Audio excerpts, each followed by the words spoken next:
Hello, আসসালামু আলাইকুম গাছ, কেমন আছেন? আশা করি সবাই ভালো আছেন। আজকে ছোট ভাইরা বলতেছে নুডলস খাবে, তাই প্রথমে আমরা বাজারে চলে গেলাম। বাজার থেকে দোকান থেকে নুডলস আর ডিম কিনে নিলাম। তো নুডলস আর ডিম কেনার পর বাসায় এসে তা সিদ্ধ করতে দিলাম নুডলস। তারপর পেঁয়াজ মরিচ কাটার জন্য আন্টিকে বললাম নুডলস গুলি দেন, আমি রান্না করব।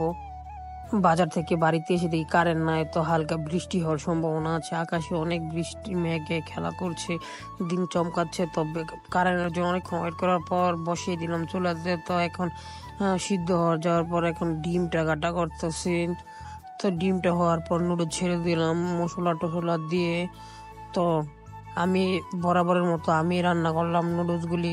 তো আন্টি একটু পেঁয়াজ মরিচ কেটে দিছে। তো সবাই মিলে নুডলস খাওয়ার মজাই আলাদা, কিন্তু এই গরমের মধ্যে কারেন্ট নাই, তো তাই একটু গরম লাগছে।